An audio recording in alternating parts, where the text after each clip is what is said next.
দেখো আজকে আমরা সেমিস্টার 3 মানে ক্লাস 12 এর যে পোয়েমটা পড়ব সেটা হচ্ছে Ulysses by Alfred Lord Tennyson.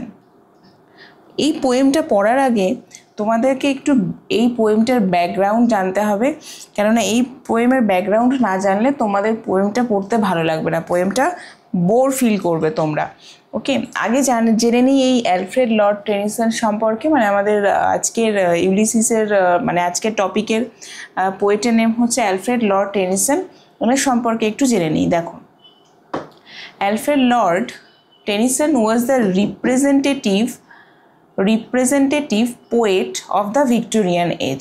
মানে কি উনি মানে অ্যালফ্রেড লর্ড টেনিসন এই যে পোয়েটটা ইনি ভিক্টোরিয়ান এজ থেকে বিলং করতেন।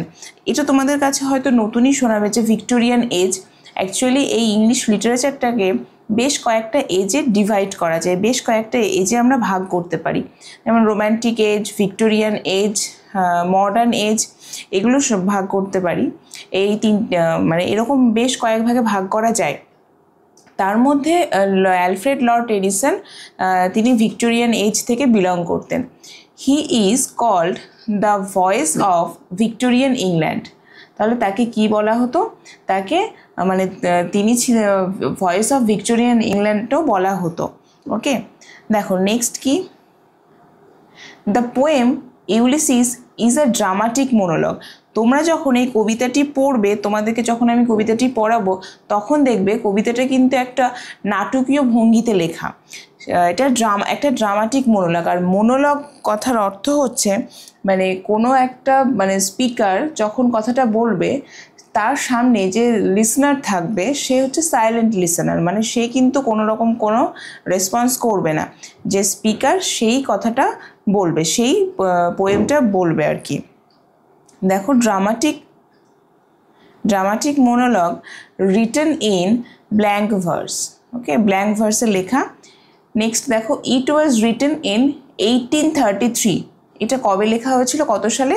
1833-এ লেখা হয়। And it was published in 1842। 1842-তে পাবলিশ হয়েছিল কোথায়?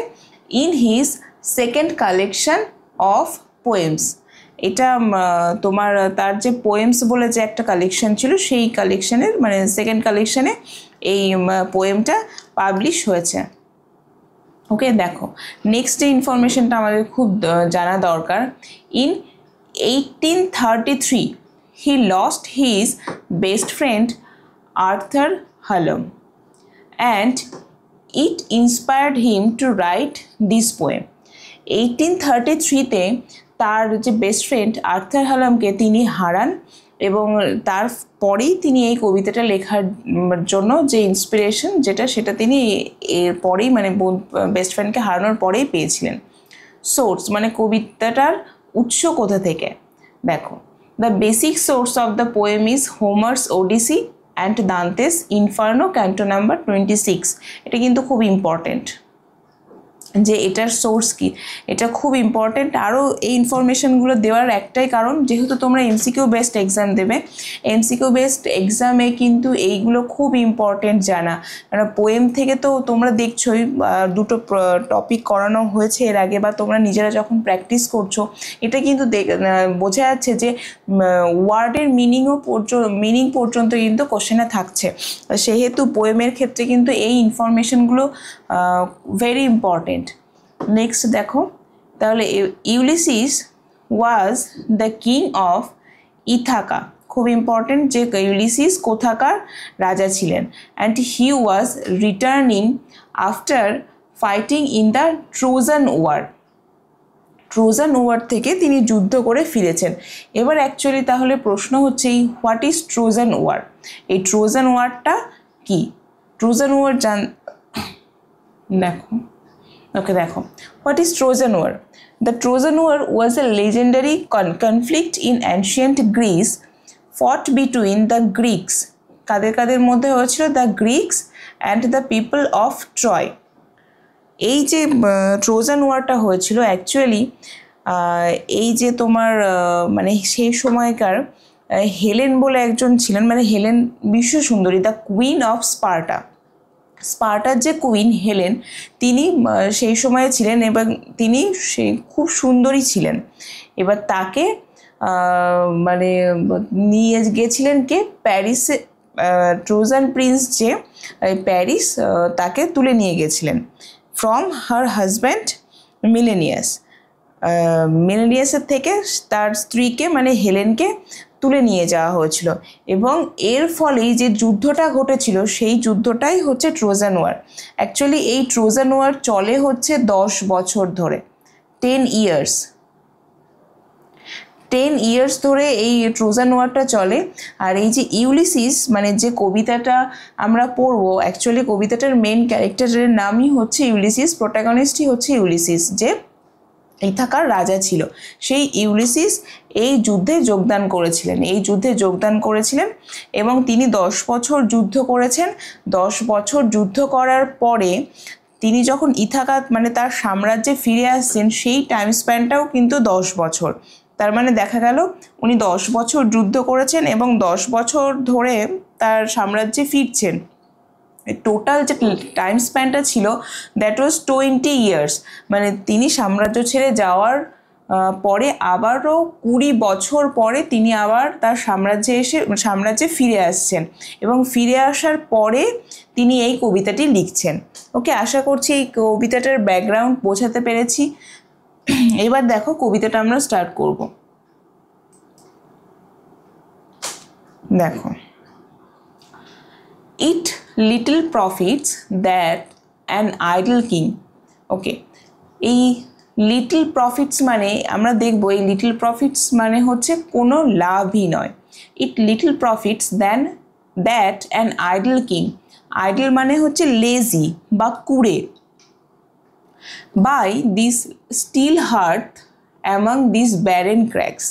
এই স্টিল হার্থ হচ্ছে ফায়ার প্লেস বা চুলা যেটাকে আমরা বলি, আর ব্যারেন হচ্ছে ইনফার্টাইল বা যেটাকে বন্ধা জমি বলে সেরকমই। ব্যারেন ক্র্যাকস হচ্ছে পাহাড় বা বন্ধুর পাহাড়, এরকম ধরনের জিনিস। তাহলে কি দেখো, ইট little profits that an idle king, মানে একজন অলস রাজা হিসেবে বেঁচে থাকাটা খুব একটা লাভজনক নয়। Next, by this still hearth among this barren crags, কি এই যে শান্ত চুলার পাশে, স্টিল মানে হচ্ছে শান্ত,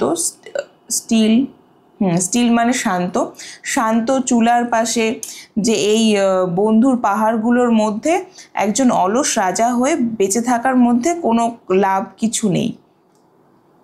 দেখো, matched with an aged wife. Okay, কেন এজেড ওয়াইফ বলা হচ্ছে কেন? The king himself was aged also. কেননা তিনি 20 বছর পরে মানে 10 বছর যুদ্ধ করেছেন এবং 10 বছর তার সাম্রাজ্যে ফিরে আসতে সময় লেগেছে।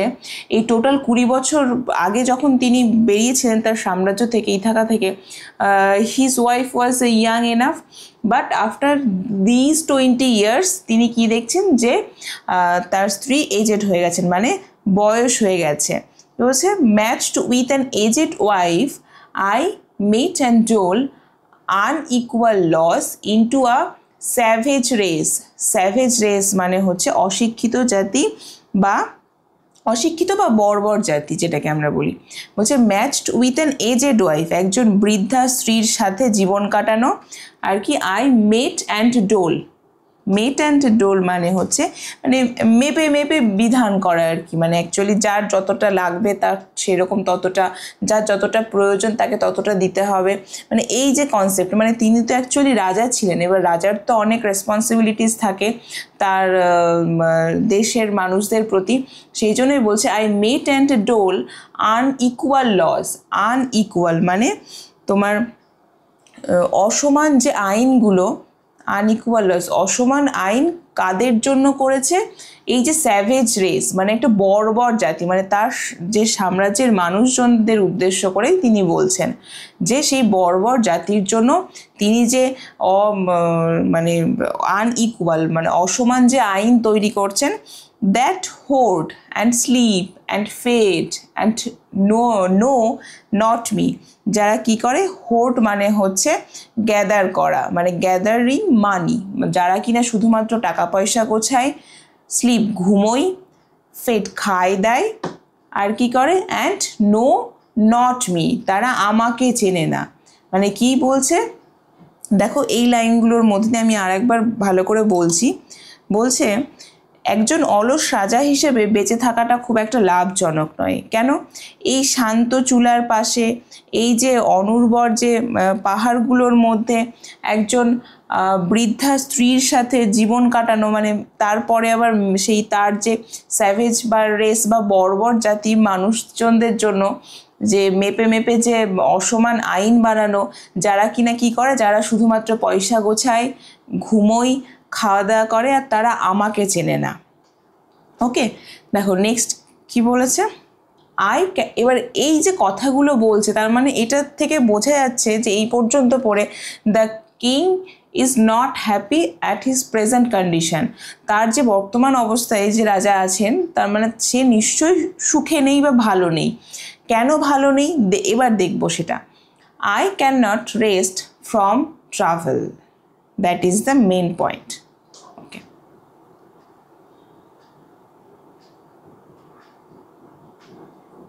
কি বলছে, I can not rest for travel, বলছে আমি এই ঘোরা থেকে কখনো বিরতি নিতে পারবো না। I will drink life to the lees. আচ্ছা, লিজ মানে কি? লিজ মানে শেষ বিন্দু। এবার অনেক সময় দেখবে আমরা চা বা কফি এই ধরনের কিছু পানীয় খেলে, ড্রিঙ্ক করলে, জেনারেলি নিচের যে সেডিমেন্টটা থাকে বা নিচের যে তলানিটা থাকে সেটা কিন্তু আমরা খাই না, সেটা আমরা অ্যাভয়েড করি, সেটা আমাদের কাপেই থেকে যায়। কিন্তু এখানে ইউলিসিস কি বলছেন, I will drink life to the lees, আমি জীবনটা মানে তলানি পর্যন্ত উপভোগ করতে চাই, মানে শেষ বিন্দু পর্যন্ত উপভোগ করতে চাই জীবনটা। All times I have enjoyed greatly, বলছে সবসময়তেই, মানে সবসময়তেই ইন দ্য সেন্স যখন তিনি বাইরে ছিলেন, ঘুরে বেরিয়েছেন, সেই সময়গুলোর কথা বলছেন। All times I have enjoyed greatly, আমি খুব মজা করেছি সবসময়। হ্যাভ সাফার্ড গ্রেটলি, কি অনেক কষ্ট পেয়েছি।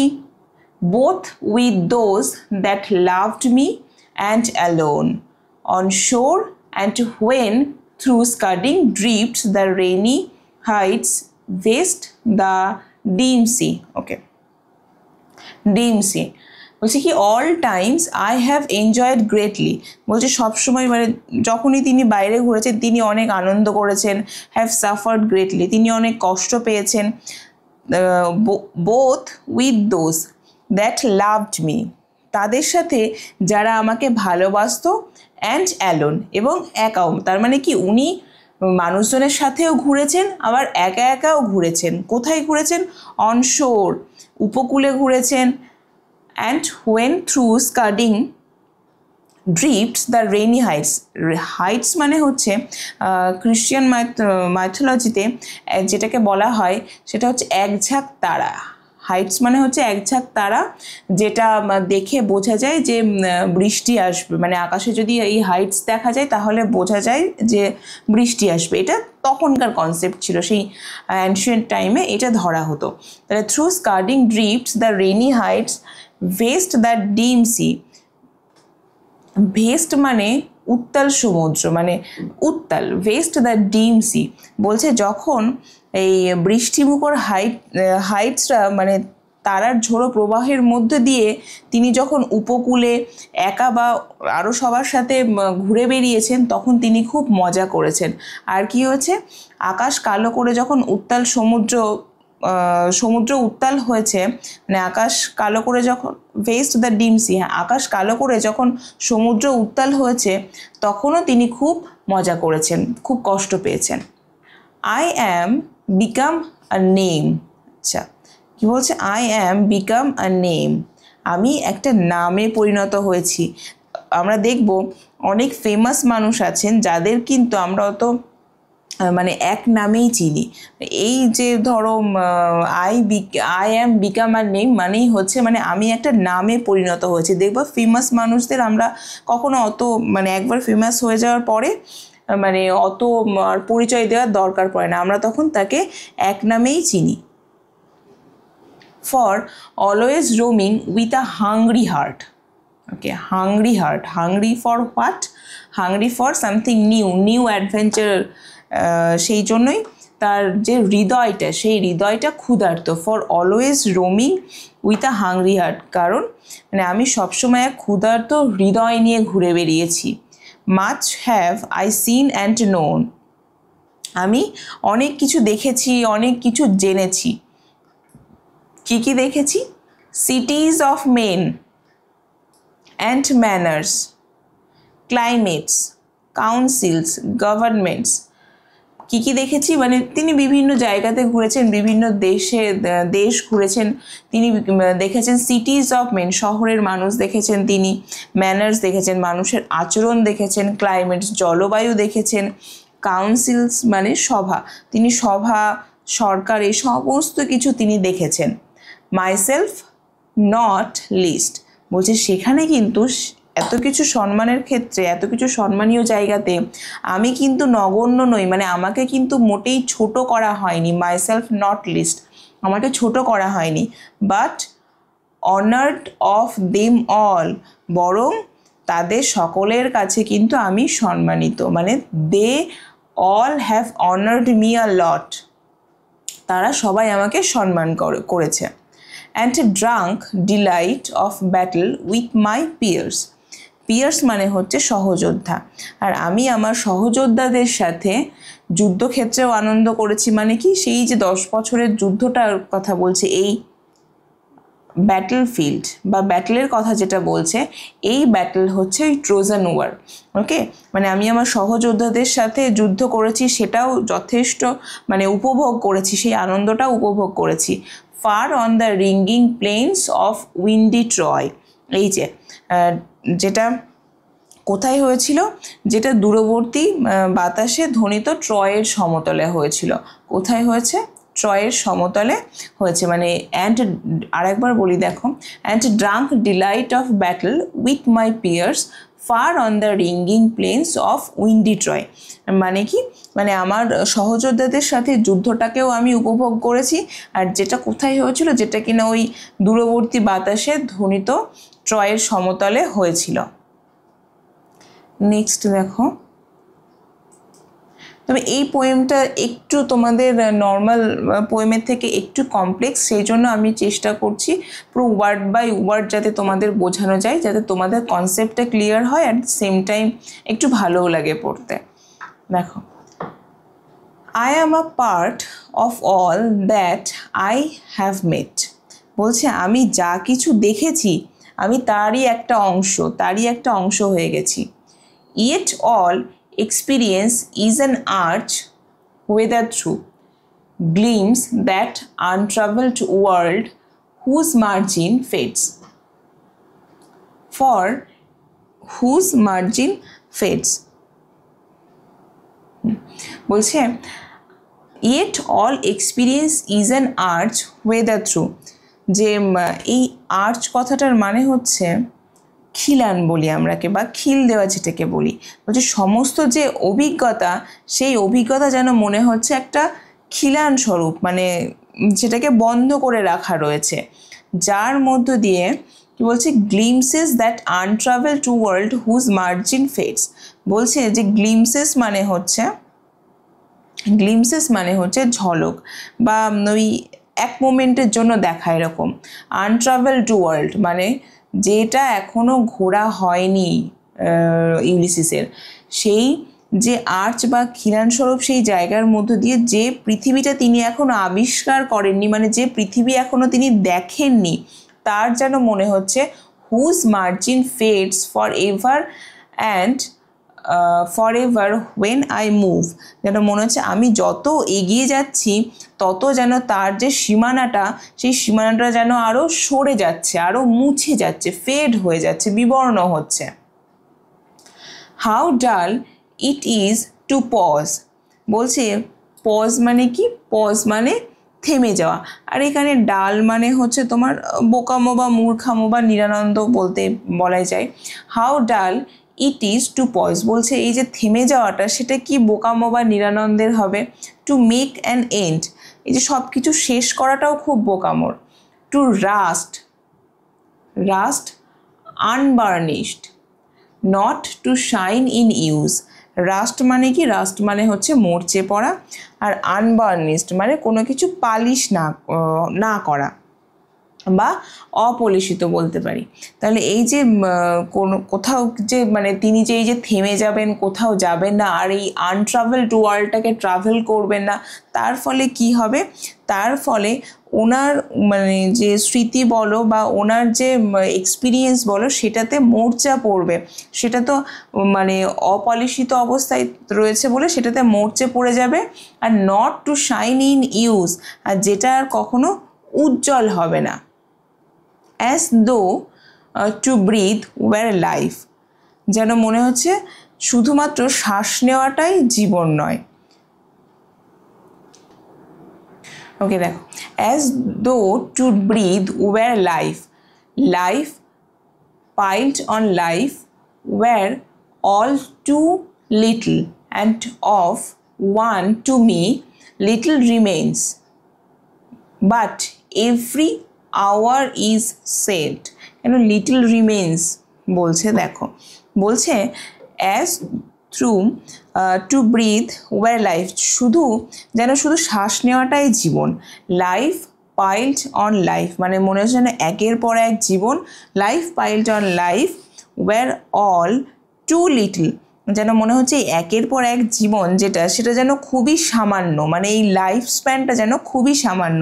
And of no one to me little remains, আর আমার কাছে যেন মনে হচ্ছে এটার মানে আর খুব অল্প পরিমাণেই অবশিষ্টাংশ রয়েছে, মানে এটা বেশিরভাগটাই আমি খরচা করে ফেলেছি আমার লাইফটা, আর খুব সামান্য কিছু দিনই পড়ে রয়েছে, খুব সামান্য কিছু মুহূর্তই আমার জীবনে অবশিষ্ট আছে। But every hour is saved, কিন্তু প্রত্যেকটা মুহূর্ত, সেই প্রত্যেকটা মুহূর্তকে আমি বাঁচিয়ে রাখতে চাই বা বাঁচিয়ে রাখি।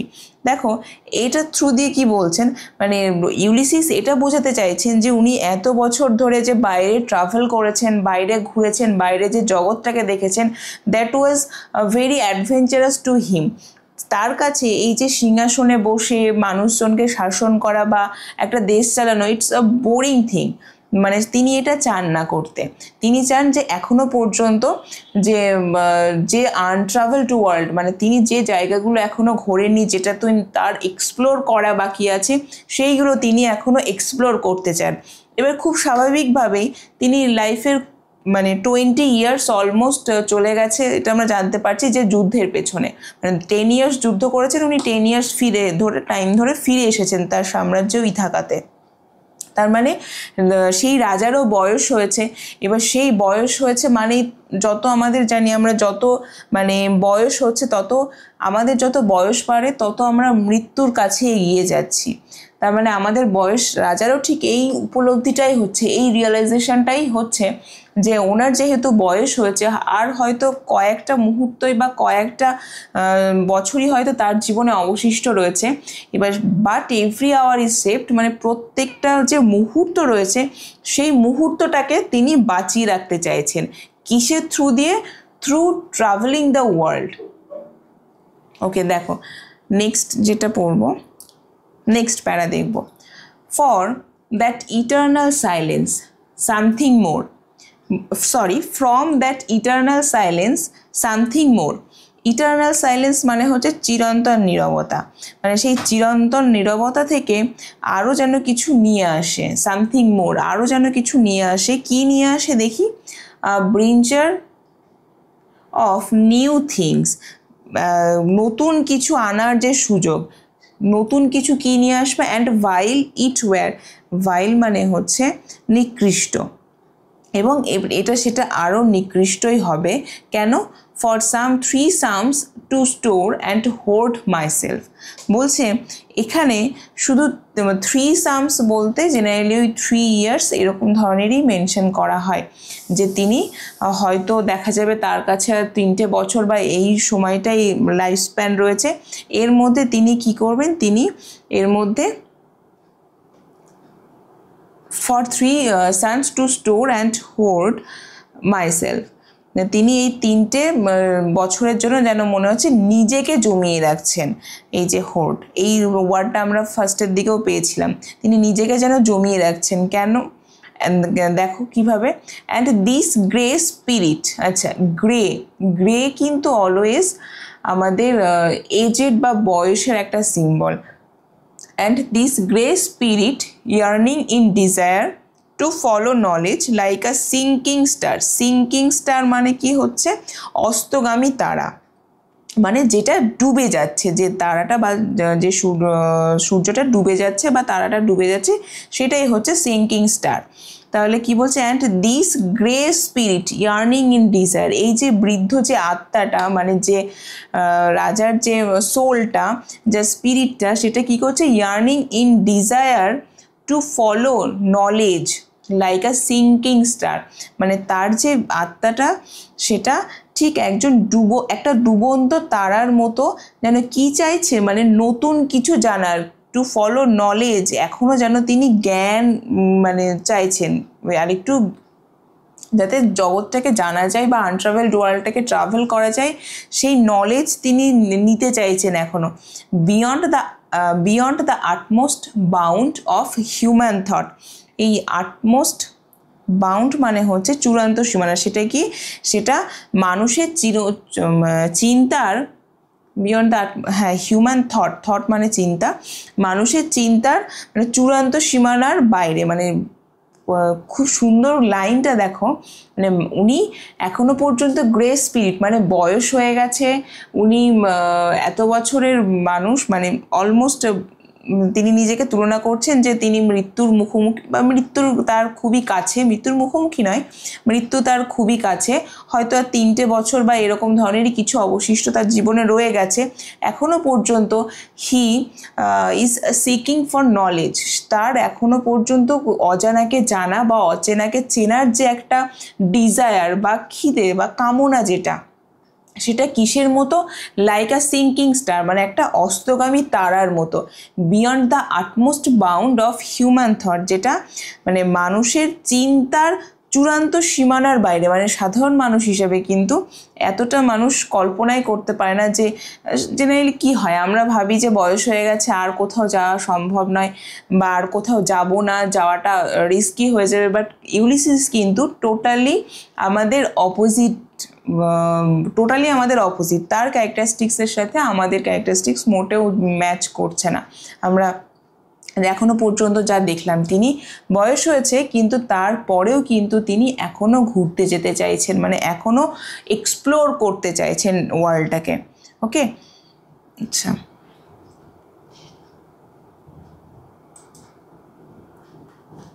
আজকে তোমাদের এই পর্যন্তই থাকবে, থট পর্যন্তই থাকবে। ওকে, নেক্সট পার্টে আমি বাকিটা কমপ্লিট করে দেবো।